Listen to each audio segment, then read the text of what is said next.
बिस्मिल्लाहिर्रहमानिर्रहीम। अल्लामा Iqbal science college Gojra और ideal अल्लामा Iqbal girls college Gojra के फ़िज़िक्स के फ़र्स्ट ईयर के ऑनलाइन लेक्चर्स में आगे बढ़ने लगे हैं। ये बच्चों पेज आपका अभी मैंने वही खुला रखा है जो पिछला ही लेक्चर जहाँ जो हमने किया था। ये मुकम्मल ये सारा पेज आपको याद होगा, एक्सेलरेशन ऑफ प्रोजेक्शन एन निकाला था, ये उसकी सारे रिज़ल्ट वगैरह आ गए थे। और इससे आगे का अगर मैं पेज दिखाऊँ आपको, ये आपके नोट्स का पेज नंबर 6 है। इससे अगला पेज नंबर 7 कुछ याद आ गया होगा, ये हम बच्चों ऑलरेडी पढ़ गए हैं पहले, बल्कि ये पढ़ लिया था, बाद में फिर वापस पीछे गए थे। उसकी वजह क्या थी वो सारी आपको पता है। ये हमारा टॉपिक फेज़ का हो चुका है जी। इससे अगला बच्चों ये है टॉपिक हमारे पास नोट्स पे। ये टॉपिक बच्चों कुछ ऐसा है, इसकी नेचर कुछ ऐसी है कि ये ज़्यादातर मैं आपको नोट्स से ही करवाने वाला हूँ। सिंपल से मैथमेटिकल स्टेप्स हैं। कोई पॉइंट थोड़ा बहुत ज़रूरी होगा तो मैं यहाँ थोड़ा एक्सप्लेन भी कर दूंगा, लेकिन इसकी उम्मीद है ज़्यादा ज़रूरत नहीं पड़ेगी, आप खुद ही देखिएगा। ए हॉरिजॉन्टल मास स्प्रिंग सिस्टम, इसकी आप हेडिंग बच्चों देख रहे हैं। यहाँ कुछ आपको मैं याद कराऊँ तो ये शुरू से लेके इक्वेशन नंबर 1 तक बच्चों जो स्टेप्स हैं ये आपके पहले भी कभी किए हुए हैं और मैं आपको दिखा ही देता हूँ। ये मेरे पास कहीं पीछे ये मौजूद है, ये देखिए जी बच्चों, ये आपके पास ये बिल्कुल पहला पेज था इन नोट्स का। चैप्टर नंबर 7 के नोट्स हैं। सिंपल हार्मोनिक मोशन पड़ी थी, यही हॉरिजॉन्टल स्प्रिंग मास सिस्टम था। ये इसका F = kx अप्लाइड फोर्स हमने कही थी, और फिर ये कुछ स्टेप्स किए थे, ये सारे ये आपके सामने हैं। रिस्टोरिंग फोर्स का फार्मूला F = -kx बना था, और फोर्स होती है F = ma, तो ma = -kx, ये m उधर बटे के नीचे आ गया था। तो ये जो इक्वेशन आई थी ये बिल्कुल वही स्टेप्स हैं, ये सारी वही बातें हैं। इक्वेशन 1 तक तो सारा वही है। तो बड़ी सिंपल बात है कि जी कंसिडर कोई हॉरिजॉन्टल मास स्प्रिंग सिस्टम है लाइंग, जो पड़ा हुआ है on A friction less surface, एक ऐसी सरफेस पर जिसमें फ्रिक्शन नहीं है उस पर पड़ा हुआ है। If the system is disturbed from the mean position and released, इस सिस्टम को मीन पोजीशन से परे ले जाके छोड़ दिया, then it will perform SHM with a restoring force given by, तो फिर वो SHM परफॉर्म करेगा। और रिस्टोरिंग फोर्स ये होगी FR वेक्टर = -kx वेक्टर। क्यों है ये उस पहले पेज पे ही, उस पहले लेक्चर में बातें मौजूद हैं।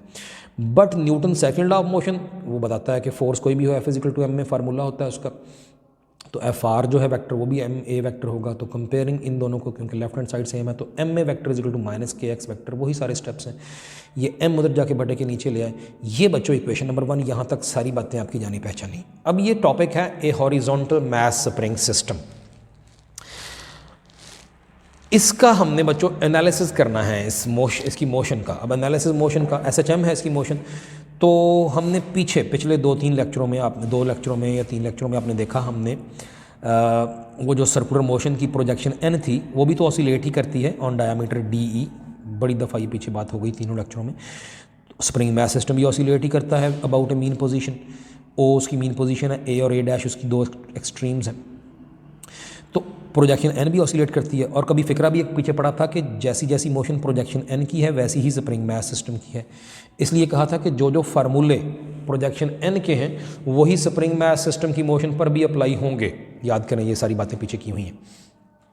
लेक्चर आपके पास अभी भी मौजूद हैं, पिछले जो 3-4 लेक्चर जो देखे। अच्छा, अब हॉरिजॉन्टल स्प्रिंग मास सिस्टम, उसका तारफ हो गया, इक्वेशन 1 तक आ गए। हमने अब बच्चों करना ये है कि इस मोशन की, ये जो SHM है, हमें पता है इसकी मोशन SHM है, ये इक्वेशन भी बता रही है SHM है। A vector is proportional to -x vector, क्योंकि k/m तो कांस्टेंट है, तो इसकी मोशन SHM है।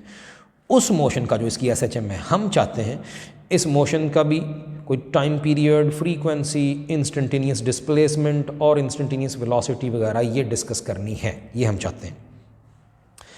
मैं फिर से रिपीट करूं, जो पीछे बात पड़ी थी कहीं याद करें। हमने पढ़ा था जब हमने पहली दफ़ा यूनिफॉर्म सर्कुलर मोशन और SHM को आपस में रिलेट किया था, इनका आपस का कुछ हमने ये वाला टॉपिक मैं कह रहा हूँ, ये वाला जी, ये वाला आपस का रिलेशन देखा था। और यहाँ पे रिज़ल्ट ये निकले थे कि जो जो एक्सप्रेशंस यानी फार्मूले हैं डिस्प्लेसमेंट, वेलोसिटी और एक्सेलरेशन के प्रोजेक्शन n के लिए, वो पॉइंटर P1 की मोशन पर भी, जो कि SHM करता है, लागू होते हैं। पॉइंटर P1 था स्प्रिंग मास सिस्टम के साथ बंधा हुआ कोई पॉइंटर, तो प्रोजेक्शन n की मोशन और पॉइंटर P1 की मोशन एक दूसरे का रेप्लिका थे, और pointer P1 spring mass system से बंधा हुआ है। तो जो जो फार्मूले डिस्प्लेसमेंट, वेलोसिटी, एक्सेलरेशन के प्रोजेक्शन n के हैं वही लागू होंगे स्प्रिंग मास सिस्टम की मोशन पर। लागू तो होंगे, लेकिन अब एक मसला है बच्चों। मसला सिर्फ छोटा सा इतना है कि बच्चों वो जो प्रोजेक्शन n की आपने जो जो चीज़ें पढ़ी हैं, मसलन एक्सेलरेशन पढ़ा था, तो एक्सेलरेशन का फार्मूला आपके सामने है, ये लिखा हुआ जो अभी हम आगे इस्तेमाल भी करने लगे हैं। ये SHM का एक्सेलरेशन था, ये आया था कि SHM है, प्रोजेक्शन एन SHM परफॉर्म करती है, तो ये उसी का फार्मूला था। और ये भी SHM का ही है, स्प्रिंग मास सिस्टम का। और कहा दोनों की मोशन एक दूसरे का रेप्लिका है, तो इसका मतलब होगा दोनों के डिस्प्लेसमेंट, एक्सेलरेशन, वेलोसिटी के फार्मूले एक दूसरे से बिल्कुल सेम है। और ये भी फिर इसका मतलब है दोनों सेम है। जो ये है एक्सेलरेशन वो ये भी है, जो प्रोजेक्शन एन का एक्सेलरेशन वही स्प्रिंग मास सिस्टम का एक्सेलरेशन बराबर है। तो आगे फिर इक्वेट भी कर दिए कि एज बोथ इक्वेशंस 1 और 2 कॉरस्पॉन्ड टू SHM, वो भी SHM का एक्सेलरेशन और ये भी SHM का एक्सेलरेशन, तो दोनों को इक्वेट कर दिया, कंपेयर किया, तो क्या निकला, minus omega square X vector is equal to minus K over M X vector. X vector दोनों तरफ तक कैंसिल हो गया, माइनस भी दोनों तरफ तक कैंसिल होगा, ओमेगा स्क्वायर यहाँ से निकला के ओवर एम, सिंपल है। और ओमेगा के अंडर रूट लें तो ओमेगा क्या निकला, के ओवर एम अंडर रूट। ये के क्या है, स्प्रिंग कांस्टेंट, एम क्या है, स्प्रिंग से बंधी हुई मास, जबकि ओमेगा बच्चों क्या थी, ओमेगा थी इस पार्टिकल पी की जिसकी प्रोजेक्शन एन यहाँ थी, उस पार्टिकल पी की एंगुलर फ्रीक्वेंसी जो कांस्टेंट थी, वहाँ याद रहे। अब मसला बच्चों ये है कि हमने वो सारे ही फार्मूले जो प्रोजेक्शन एन के हैं, डिस्प्लेसमेंट, वेलोसिटी, एक्सेलरेशन के, वो लागू करने हैं, अप्लाई करने हैं इसकी मोशन पर। प्रोजेक्शन एन के फार्मूले, प्रोजेक्शन एन किसकी थी, सर्कुलर मोशन करती हुई चीज़ की, अब वो अप्लाई किधर करने हैं, स्प्रिंग मास सिस्टम पर। स्प्रिंग मास सिस्टम में सर्कुलर मोशन तो है ही नहीं, कोई there is no trace of circular motion in spring mass system, कोई हवाला ही नहीं है, सर्कुलर मोशन है ही नहीं। लेकिन हम फेज़ वाले टॉपिक में, याद करें उस लेक्चर में सीख चुके हैं कि फेज़ वाले टॉपिक में फेज़ थीटा होता है, एंगल होता है, वो तो सर्कुलर मोशन का होता है, लेकिन हम स्प्रिंग मास सिस्टम पर भी फेज़ अप्लाई करके समझ सकते हैं कि उसकी मोशन किस लम्हे कैसी है। ये तरीका था एक, वो बताया हुआ सारी बातें। तो फिर बच्चों करना सिर्फ अब ये होगा, ये जो भी अगले हिस्से इसके करने लगे उसमें करना सिर्फ इतना है कि चाहे टाइम पीरियड, चाहे फ्रीक्वेंसी, चाहे इंस्टेंटेनियस डिस्प्लेसमेंट इस स्प्रिंग मास सिस्टम का, चाहे उसकी वेलोसिटी निकालनी है। हम क्या करेंगे, हम कहेंगे वही फार्मूले जो प्रोजेक्शन एन के हैं वही यहाँ अप्लाई होंगे, बस उन सब में ओमेगा जहाँ जहाँ आएगा, बस ओमेगा नहीं हमें चाहिए, क्योंकि ओमेगा का ताल्लुक है सर्कुलर मोशन से और यहाँ सर्कुलर मोशन तो हो नहीं रही। बस इतना करना है। इसकी मोशन के लिए हमने फार्मूले तो इस्तेमाल कर लेने हैं प्रोजेक्शन एन की मोशन वाले ही, बस उनमें जहाँ ओमेगा आया उसकी जगह स्प्रिंग और मास सिस्टम की कोई चीज़ पुट करनी है जो ये निकाल ली है हमने। बस बच्चों यही करना है। आगे आप देखें क्या करना है, क्योंकि मोशन में, स्प्रिंग मास सिस्टम की मोशन में कोई सर्कुलर मोशन वाला कोई हिस्सा नहीं है, चुनाचे बस सर्कुलर मोशन के फार्मूले तो अप्लाई करने हैं। प्रोजेक्शन एन का टाइम पीरियड, प्रोजेक्शन एन की फ्रीक्वेंसी, उसका इंस्टेंटेनियस डिस्प्लेसमेंट और उसकी इंस्टेंटेनियस वेलोसिटी वाले फार्मूले अप्लाई करने हैं। लेकिन हमें यहाँ इस मोशन के लिए ओमेगा का तज़किरा करने की इजाज़त नहीं है, क्योंकि ओमेगा है एंगुलर फ्रीक्वेंसी और यहाँ एंगुलर फ्रीक्वेंसी कहीं अप्लाई नहीं होती। चुनाचे फार्मूले तो वही यूज़ करेंगे जो प्रोजेक्शन एन वाले हैं, बस उनमें जहाँ ओमेगा आया उनकी जगह स्प्रिंग मास सिस्टम का k over m under root put कर देंगे। के है स्प्रिंग कांस्टेंट, एम है उसके साथ बंधी हुई मास। बस फिर देखते हैं जी, बड़े सिंपल से स्टेप हैं। तो बच्चों टाइम पीरियड क्या हुआ, टाइम पीरियड का ये फार्मूला कुछ याद है आपको, चैप्टर 5 से हमने शुरू किया हुआ है, इस्तेमाल भी किया था। हमने कहा था जैसे थीटा होता है omega t, s is equal to v t की तरह ही ये फार्मूला। तो फॉर 1 रेवोल्यूशन याद कीजिए, ये मैं फिर सारा आपके लिए रिपीट ही कर देता हूँ कि थीटा हो जाएगा 2 पाई रेडियन और स्मॉल टी को लिखा जाएगा capital t. Time required for 1 revolution time period होता है, तो ये बनेगा 2 pi is equal to omega into capital t. तो ओमेगा बच्चों हुआ 2 पाई ओवर कैपिटल टी, ये पहले भी कभी बात हो चुकी है, बड़े सिंपल से स्टेप है। तो बच्चों बस ओमेगा का फार्मूला, प्रोजेक्शन एन का जो ओमेगा था वो 2 पाई ओवर टी, यहाँ से टी निकालना चाहें तो टी उधर ले जाएं, ओमेगा इधर नीचे आ जाएगा, टी होगा 2 पाई ओवर ओमेगा। ये टाइम पीरियड तो प्रोजेक्शन एन का था, प्रोजेक्शन एन का तो ताल्लुक सर्कुलर मोशन से था, उसमें तो ओमेगा अलाउड था क्योंकि प्रोजेक्शन एन है किसकी, उस पार्टिकल पी की जो सर्कुलर मोशन करता है। लेकिन यहाँ बस उसी फार्मूले में बस ओमेगा की जगह के ओवर एम पुट कर दें अंडर रूट, लें फिर कर दिया 2 पाई ओवर ओमेगा की जगह k over m under root, which implies आगे ये कुछ स्टेप बढ़ाए भी हैं, ये बटे के नीचे 2 पाई ओवर के ओवर एम अंडर रूट था। तो ये देखिएगा, ये था जी 2 पाई ओवर के ओवर एम अंडर रूट, इसको हम लिख सकते हैं 2 पाई, ये के ओवर एम अंडर रूट ऊपर जाके मल्टीप्लाई करें तो उलट जाएगा, बनेगा एम ओवर के अंडर रूट, पता है आपको, जानते हैं। तो बच्चों यही है टाइम पीरियड का फार्मूला, 2 पाई एम ओवर के अंडर रूट, जिससे पता चला कि टाइम पीरियड वो जो मैथ साथ अटैच है उसके अंडर रूट के डायरेक्टली प्रोपोर्शनल भी है और स्प्रिंग कांस्टेंट के इन्वर्सली प्रोपोर्शनल भी है उसके स्क्वायर रूट के, ये फार्मूला बता रहा है हमें। आगे चल के बच्चों frequency of spring mass system, तो वी नो दैट फ्रीक्वेंसी, ये फार्मूला भी पता है सबको, 1/t होता है। अब अगर t आ चुका है ये वाला फार्मूला, तो या ये वाला ऊपर वाला, ये वाला भी कह सकते हैं, इसी से ये निकला है। तो 1/t यानी 1 ओवर ये सारी चीज़, या कहें ये सारी चीज़, जो भी आप चाहें। तो 1/2 over k over under root, और फिर इसको सॉल्व किया। यहाँ छोटी सी गलती आपके नोट्स पे है जो मैंने यहाँ सही कर दी है, ये सही कर लीजिएगा। ये बनेगा 1/2 k over m under root. मैं इसको चलिए मैं सॉल्व भी कर दूँ, थोड़ी सी जो नोट्स पे गलती रह गई है तो मैं इसको दिखा भी दूँ। ये देखिएगा बच्चों, तो हमने देखा था दिस इज इक्वल टू 2 पाई, और ये ऊपर गया तो m/k अंडर रूट, और फ्रीक्वेंसी बच्चों 1/t होगी, यानी 1/2 pi into m/k under root. ये बना 1/2 पाई, और फिर से जो m/k अंडर रूट था बटे के नीचे था, इसको ऊपर ले जाना चाहें मल्टीप्लाई करके तो k over m under root. तो ये बना 1/2 pi into k over m। ये सही कर लीजिएगा नोट्स पे, यहाँ गलती से m/k रह गया है, ये k over m under root, ये वाला इस जगह सही कर लीजिएगा। इक्वेशन 6 में ये फार्मूला बना, या कहेंगे 1/2 pi into 1/m/k under root, या फिर 1/m/k अंडर रूट की बजाय लिखेंगे ऊपर जाके k over m under root. तो ये इस तरह भी ठीक है, 1/2 पाई और उस बटे के नीचे ही अंडर रूट m/k, लेकिन ये वाला ऊपर गया तो फिर बना 1/2 पाई, तो उधर ही रहा 1/2 पाई, लेकिन k over m under root frequency आ गई। लो जनाब, टाइम पीरियड का भी, फ्रीक्वेंसी का भी, ऐसे ही इंस्टेंटेनियस डिस्प्लेसमेंट इसका स्प्रिंग मैथ सिस्टम का बच्चों चाहिए तो कहा ना कि फार्मूला तो वही लगेगा जो प्रोजेक्शन एन का इंस्टेंटेनियस डिस्प्लेसमेंट था। याद करें, बड़ा मशहूर है फार्मूला, आपको याद होगा, x is equal to x0 sine omega t. तो कहता है if a body starts vibrating at mean position, ये उस वक्त का है, याद रहे, जब मीन पोजीशन से स्टार्ट हुई थी मोशन साइन थीटा आएगा। अगर एक्सट्रीम से स्टार्ट होगी तो बच्चों इस जगह कॉस ओमेगा टी आएगा। ये पता है क्यों, फेज वाला टॉपिक दोबारा देखिएगा, उसके एंड पे रिजल्ट है। तो कहता है if a body starts vibrating at the mean position then its displacement at any instant is given by, तो x is equal to x0 sine omega t. क्या करना है बच्चों, यही फार्मूला जो प्रोजेक्शन n के डिस्प्लेसमेंट का है अपने इसके लिए इस्तेमाल करना है, स्प्रिंग मैथ सिस्टम के लिए। बस ओमेगा नहीं बर्दाश्त करना, उसकी जगह k over m under root put कर दें, बस फिर कर दिया, जहाँ ओमेगा था k over m under root. बस यही है जी रिक्वायर्ड फार्मूला, ये दे रहा है स्प्रिंग मैथ सिस्टम का इंस्टेंटेनियस डिस्प्लेसमेंट। सिंपल, बड़ी सिंपल सी बात। ऐसा ही कुछ आगे है, instantaneous velocity of spring mass system चाहिए। तो कहता है instantaneous velocity of A point performing SHM is given by, कुछ याद तो करें। मैंने ये एक फार्मूला आपको कहा था कि अब आपने याद रखना है, ये आगे यूज़ होना है। ये बच्चों प्रोजेक्शन एन की वेलोसिटी का मैंने याद करें कहा था कि आगे एक छोड़ के अगले टॉपिक में यूज़ भी होना है, यानी वो एक्सेलरेशन वाला टॉपिक इससे अगला था, और उससे आगे अब फेज़ छोड़ के फिर ये वाला टॉपिक अब जो देख रहे हैं उसमें अब यूज़ करने लगे हैं, ये वाला है। तो ये प्रोजेक्शन एन की वेलोसिटी का omega into whole under root x0 square minus x square. लेकिन बस क्या करना है, जहाँ ओमेगा है वहाँ k over m under root. बड़े सिंपल सी बातें हैं, सिंपल से स्टेप है। तो इंस्टेंटेनियस वेलोसिटी प्रोजेक्शन एन की तो वो सामने है, वो जो पॉइंट था प्रोजेक्शन एन जो कि एग्जीक्यूट कर रहा था SHM, ये फार्मूला वही।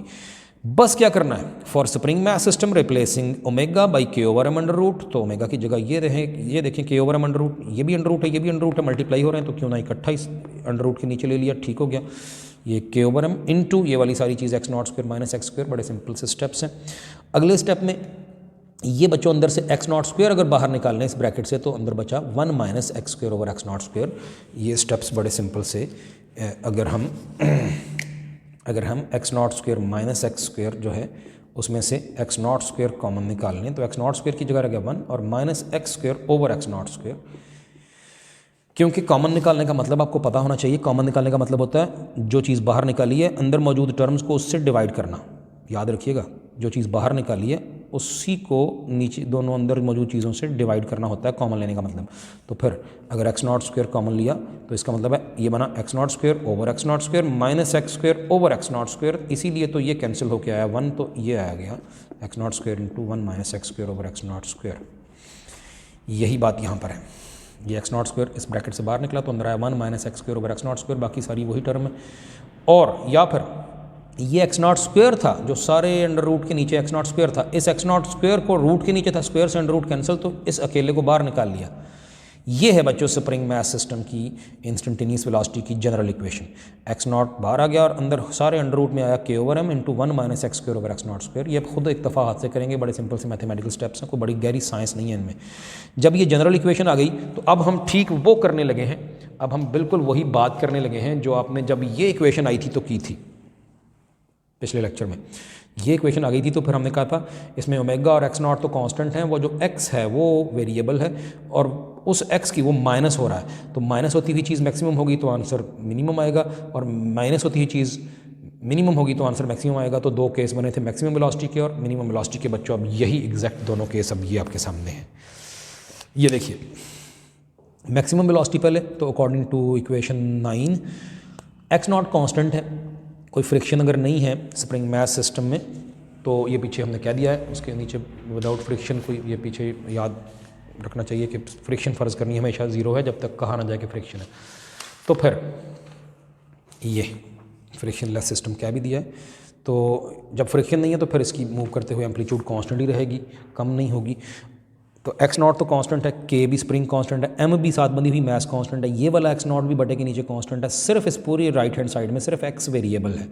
चुनाचे मैक्सिमम वेलोसिटी तब होगी ये 1 minus x square over x not square है, ऊपर बटे के एक्स स्क्वायर है, माइनस हो रहा है। तो कहता है according to equation 9 we will have its maximum value v not या वी मैक्स, वी मैक्स को वी नॉट का नाम दे दिया, कब जब एक्स हो जाएगा ज़ीरो, जब माइनस होती हुई चीज़ वो ज़ीरो हो जाएगी।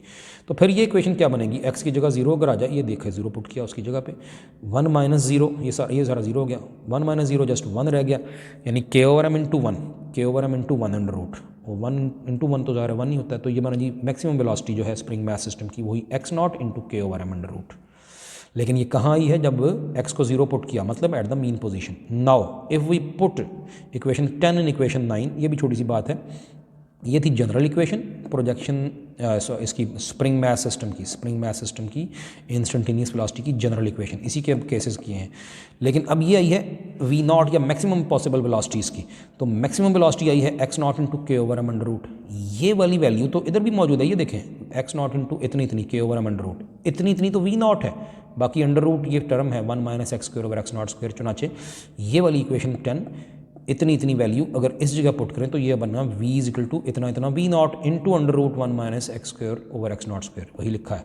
तो इक्वेशन 10 को 9 में पुट किया तो v इज इक्वल टू इतना क्या बन गया, ये वाला v नॉट और बाकी का under root 1 minus x square over x not square. ये आप देखिए मैथमेटिकल स्टेप है सिंपल से, ये एक फार्मूला हाथ आया, ये रिलेशन मिला instantaneous velocity of spring mass system and maximum velocity, इनका आपस का रिलेशन ये है, ये एक रिलेशन हो गया जी। लेकिन मैक्सिमम वेलोसिटी अलबत्ता ये है, न्यूमेरिकल वगैरह के लिए याद रहे। आगे मिनिमम वेलोसिटी या ज़ीरो वेलोसिटी बच्चों वो क्या है, तो फिर वही बात, बाकी तो सारा कुछ कांस्टेंट है। इस इक्वेशन को देखें, जो माइनस हो रहा है उसमें x जो है वही वेरिएबल है, तो माइनस होती हुई चीज़ बच्चों हो जाएगी अगर मैक्सिमम, तो आंसर आएगा मिनिमम।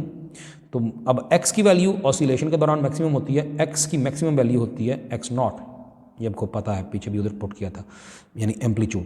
तो बस फिर देखते हैं, तो मिनिमम या जीरो वेलोसिटी कब होगी, it is clear from equation 9 that v होगी v मिनिमम या जीरो हो जाएगी कब, जब x हो जाएगा x नॉट, और उसके स्टेप्स भी करके दिए हैं कि कैसे होगा, वही इक्वेशन दोबारा लिखी।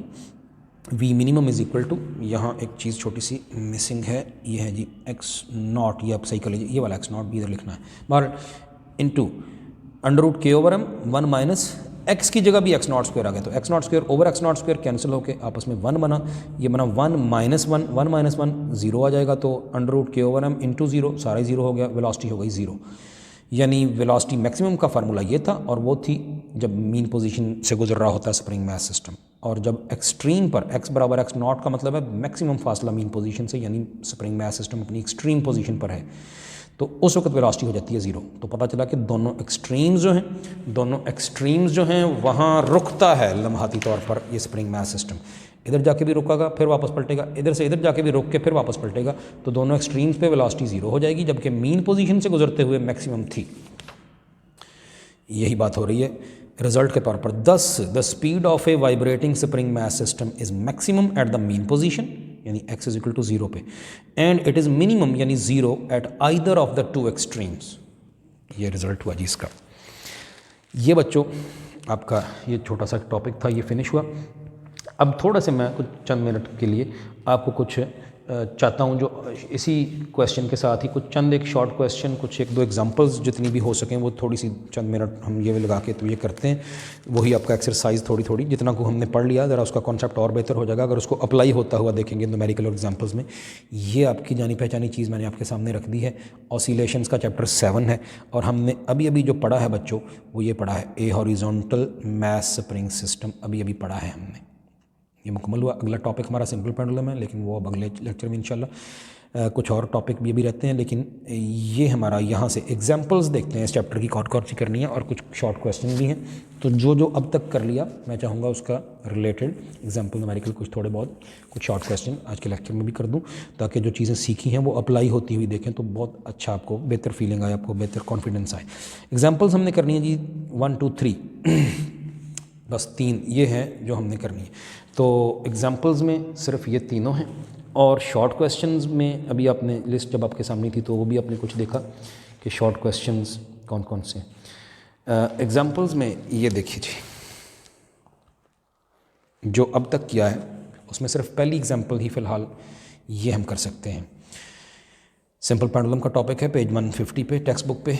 एग्जाम्पल है जी पहली, ए ब्लॉक, कोई ब्लॉक किसी चीज़ का बना हुआ था, वेइंग जिसकी ये मास की माना जो जिसका इतनी मास थी 4 kg, और एक्सटेंड्स वो फैलाता है ए स्प्रिंग किसी स्प्रिंग को कितना by 0.16 metre from its unstretched position, गैर फैली हुई हालत से स्प्रिंग को इतना फैलाया उसने। स्प्रिंग मास सिस्टम पीछे अभी डिस्कस किया तो उसी की एप्लीकेशन बड़ी आसानी हो जाएगी क्योंकि ताज़ा बातें पढ़ी हैं, ज़रा अप्लाई होती हुई नज़र आएंगी तो ज़्यादा अच्छा आपको समझ आएगी। तो ये सिचुएशन सारी ज़रा जल्दी से समझिए कि कह रहा है कि स्प्रिंग बच्चों पहले तो ये था और उसकी अनस्ट्रेच्ड पोजीशन थी, बाद में इसके साथ कोई आपने मास बांध दी है, एक ब्लॉक, ये वाला ब्लॉक बांध दिया तो असल लेंथ से उसने इतना स्प्रिंग को स्ट्रेच किया। ये भला क्या गिवन हुआ, ये है जी उसका डिस्प्लेसमेंट, मास ने जो डिस्प्लेसमेंट पैदा किया इसमें। तो कहता है कि मास जो थी 4 kg की थी और वो बांधने से स्प्रिंग इतना स्ट्रेच हुआ। मास को अगर मैं फ़िलहाल m कह दूँ 4 kg तो बच्चों स्प्रिंग में इस मास की वजह से डिस्प्लेसमेंट पैदा हुआ 0.16 metre from its unstretched position. ये सिचुएशन आपके सामने है। द ब्लॉक इज़ रिमूव्ड, अच्छा पहले तो ये ब्लॉक लटका दिया और फिर इसको हटा दिया, the block is removed and A 0.50 kg body is hung from the same spring, और फिर 0.5 kg वाली उसी स्प्रिंग से एक और बॉडी लटका दी। पहले 4 kg की लटकाई थी, अब उसी स्प्रिंग से कोई 0.5 kg वाली बॉडी लटकाई। अच्छा अब फिर 2 बॉडीज़ हो गई, इनमें से किसी एक को हम M1 कह लें मास और दूसरी को M2 कह दें, या एक को M और दूसरी को M डैश कह देते हैं। लेकिन हमें सवाल क्या पूछा ये भी ज़रा देखिए। If the spring is now stretched, now वो जो दूसरी बॉडी लटकाई है वो दूसरी बॉडी लटकाने पर दूसरी, ये आपके सामने जी, ये पहले अनस्ट्रेच था स्प्रिंग, फिर M1 पहली बॉडी लटकाई होगी, कोई M1 कह दिया उसकी मास को, या कोई और नाम M और M डैश भी कह सकते हैं। पहले एक बॉडी लटकाई, उसने स्प्रिंग को इतना फैलाया, फिर दूसरी लटका के, दूसरी M2 फिलहाल मैं कह रहा हूँ, वो लटका के if the spring is now stretched, अब अगर उसको फैला दिया एंड देन रिलीज्ड और फिर छोड़ दिया तो ज़ाहिर ऑसिलेट करेगा। What is it's period of vibration, इस दूसरे केस के लिए टाइम पीरियड पूछा है। तो एक काम कर देते हैं, इसको मैं अगर M डैश कह दूँ पहली मास को तो दूसरी को M कह देते हैं, वो है जी 0.5 kg, 0.50 kg। इस दूसरी को लटकाने से कितना टाइम पीरियड होगा ये पूछा है, ये है जी मामला। अब टाइम पीरियड का सबसे पहले तो मुझे इसको सोल्यूशन इसकी सॉल्व करने के लिए टाइम पीरियड का फार्मूला लिखना पड़ेगा। तो टाइम पीरियड बच्चों होता है 2 पाई, अभी सीखा आपने 2 पाई, देखिए पीछे लेक्चर में M/K √, ये आपने अभी देखा है टाइम पीरियड जो है स्प्रिंग मास सिस्टम का, ये बच्चों आपके सामने, ये ठीक हो गया। जब दूसरी वाली मास लटकाई है जिसकी मास को अब M कह दिया है और पहली वाली को M डैश कह दिया है, दूसरी लटकाने पर क्या टाइम पीरियड है, यहाँ फिर ये दूसरी वाली ये वाली मास पुट करनी है, पाई की वैल्यू जानते हैं 2 तो नंबर है, क्या चाहिए हमें के गिवन नहीं है कहीं डाटा में, पहले ये निकालना पड़ेगा। इसको मैं इक्वेशन 1 कह के छोड़ देता हूँ। स्प्रिंग याद रहे चेंज नहीं हुआ बच्चों, स्प्रिंग नहीं चेंज हुआ। पहले एक मैस लटकाई थी, एम डैश कह दिया उसको, फिर दूसरी लटकाई और दूसरी लटकाने से ऑसिलेट करवाया तो कितना टाइम पीरियड ये पूछा है। अच्छा स्प्रिंग नहीं चेंज हुआ बच्चों, स्प्रिंग नहीं चेंज हुआ तो के है स्प्रिंग कांस्टेंट, उसका ताल्लुक बेसिकली लटकी हुई मैस के साथ नहीं होता, वो तो स्प्रिंग की कैरेक्टरिस्टिक्स पर डिपेंड करता है। स्प्रिंग की कौन कौन सी कैरेक्टरिस्टिक्स पर डिपेंड करता है स्प्रिंग कांस्टेंट, तो ये आपका स्टार्ट किया था जब चैप्टर, तो ये लिखा हुआ है material of the spring, geometry of the spring, मतलब चौड़ा कितना है, लंबा कितना है स्प्रिंग, और thickness of the wire of the spring, तार कितनी मोटी है जैसे स्प्रिंग बना है। ये स्प्रिंग पर डिपेंड करता है, साथ लटकी हुई मैस पर नहीं। अच्छा फिर के गिवन नहीं है, लेकिन वो जो पहली मैस लटकाई है बच्चों, वो जो पहली लटकाई है एम डैश, उसकी वजह से डिस्प्लेसमेंट कितना हुआ ये बता दिया। और आपको पता है F is equal to K x formula होता है, पढ़ा हुआ है। और यहाँ से अगर k चाहिए तो होगा f ओवर x, ये भी पता है, सिंपल है, x उधर चला गया। लेकिन ये जो पहली मैस लटकाई थी, इसने जो फोर्स पर लटकने की वजह से लगाई, ज़रा गौर करें वो फोर्स कौन सी लगाई होगी, तो स्प्रिंग फैल गया होगा बच्चों, weight m dash g, f is equal to m dash g। इसका मतलब होगा हम k की वैल्यू निकाल सकते हैं, f is equal to m dash g over x, इस तरह से k निकल आएगा। और मैंने कहा मैस चाहे पहली लटका दें चाहे दूसरी, के की वैल्यू डिपेंड मैस पे नहीं करेगी। अगर इस मैस को लटका के जो के की वैल्यू है वो निकाल लें तो वही वाली के की वैल्यू दूसरी मैस के लिए इस फार्मूले में यूज़ हो सकती है। बस फिर यही करने जा रहे हैं स्टेप्स। फिर इसके ये हो गए जी 2। आप पहले बच्चों इस फार्मूले को यूज़ करके F is equal to K x, तो के हुआ एफ ओवर एक्स, तो और ये मैं के की वैल्यू निकाल लूँगा पहली मैस लटकाने से, एम डैश जी ओवर एक्स, पहली मैस लटकाने से एम डैश लटकाने से एक्स हुआ था इसका डिस्प्लेसमेंट। तो बस फिर ये इनकी वैल्यूज़ पुट करें और सॉल्व कर लें। और ये आपकी बुक वाले ने पहले इधर से किया है, उसने कहा जी F is equal to K X या K is equal to F over X, और F is equal to M dash G, ये डैश मैंने लिखी है, आप भी लिख लीजिएगा, ज़रा फ़र्क के लिए लिखना चाहिए इसको। तो F is equal to M dash G, उसने पहले एफ वो पूरी निकाल ली, ये पहली मैथ थी एम डैश, वो 4 kg इंटू जी 9.8, तो इसको सॉल्व किया तो 39.2 न्यूटन एफ निकल आई। एक्स उस मैथ की वजह से जो था वो 0.16 मीटर था, तो के हुआ एफ ओवर एक्स, ये पहले से सॉल्व करके रख लिया 245 किलोग्राम पर सेकंड स्क्वायर, जो कि किलोग्राम पर सेकंड स्क्वायर कैसे बना जल्दी से मैं वो भी बता दूं, क्योंकि होती है फोर्स होती है न्यूटन उसकी यूनिट, और ये एक्स है उसकी है जी मीटर, और ख़ुद न्यूटन बच्चों होता है किलोग्राम मीटर पर सेकंड स्क्वायर, और बटे में ये वाला मीटर भी है, तो ये वाला साथ 1/m के तौर पर ये बटे में मीटर भी आ गया, तो मीटर से मीटर कैंसिल, तो किलोग्राम पर सेकंड स्क्वायर उसकी यूनिट का भी, चलिए ये MCQ का भी एक पॉइंट साथ ही समझ लिया आ गया। के निकल आया, आगे तो मामला बड़ा आसान है, तो फिर टी हो जाएगी 2πm ओवर के अंडर रूट, वो पहले हमने टाइम पीरियड बस के ही चाहिए था, वो निकल आया। अब दूसरी वाली मैथ्स की वैल्यू पुट करें, क्योंकि कहा था कि दूसरी मैथ्स लटकाने से कितना टाइम पीरियड हो जाएगा। के पहली मैथ्स वाले डाटा से निकल आया, वही के दूसरी मैथ्स में भी अप्लाई हो जाना है, क्योंकि मैथ्स पर नहीं डिपेंड करता कौन सी लटकाई है, वो के अगर स्प्रिंग नहीं चेंज हुआ तो के नहीं चेंज होता, तो बस फिर वही के इधर पुट किया, बाकी ये सोल्यूशन उसकी कर ली आपके सामने है। जैसी ये एग्जाम्पल बच्चों अभी की है, बिल्कुल कुछ इससे मिलती जुलती बात पहले न्यूमेरिकल में भी है। पहला न्यूमेरिकल जो है हमारा, उसमें भी कुछ ऐसी ही बात है। इसमें क्या कह रहा है कि a 100 gram body hung on a spring elongates the spring by 4 centimetre.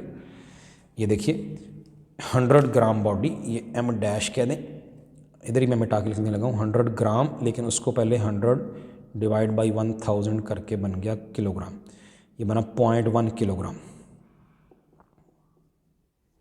अच्छा ये लटका दी एलोंगेट्स, उसने फैला दिया स्प्रिंग को बाई 4 सेंटीमीटर, ये क्या गिवन है, फैला दिया, ये एक्स गिवन है बाई 4 सेंटीमीटर, 4 सेंटीमीटर है, तो मैं इसको लिखूंगा 4 × 10⁻² मीटर, सेंटी का मतलब ही 10⁻² होता है, ये हो गया। When a certain object is hung, अब पहले ये लटकाया और फिर जब कोई और कोई ख़ास कोई सर्टन ऑब्जेक्ट इज हंग, वो लटकाया on the spring and set vibrating, और उसको वाइब्रेट करवा दिया, तो इट्स पीरियड इज़ 0.568 सेकेंड। लें जी बच्चों, इस दफ़ा वो जो सर्टन दूसरी वाली शै लटकाई है वो उसकी मैथ्स नहीं बताई, इस दफ़ा टाइम पीरियड बता दिया 0.568 सेकेंड।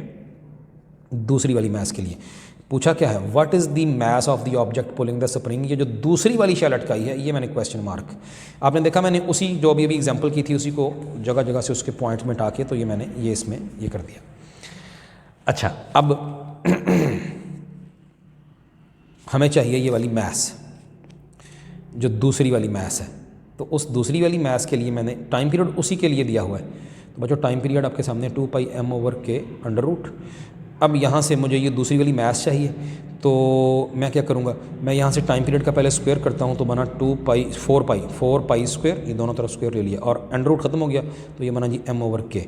हमें चाहिए ये वाली मैथ्स, तो बच्चों ये वाली मैथ्स निकलेगी, ये k ऊपर चला गया, t² k/4π², ये उधर ये नीचे आ गया। अब t हमें गिवन है, ये गिवन है, 4 नंबर है पता है, पाई की वैल्यू जानते ही हैं कितनी होती है 3.14, नहीं है मालूम तो k नहीं है।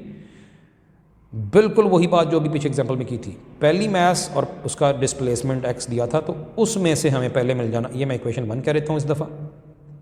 पहले आप निकालेंगे f = kx, वहाँ से बच्चों k = f/x, और f यहाँ m' g है, फर्स्ट जो मैथ्स लटकाई थी, ओवर x गिवन है, m' गिवन है, g की वैल्यू आपको पता है, ये पहले k निकाल लें, आपके लिए छोड़ रहा हूँ, और ये फिर यहाँ पुट करें, बाकी तो सब चीज़ें नोन है, इसको सॉल्व कीजिएगा तो m आ जाएगी।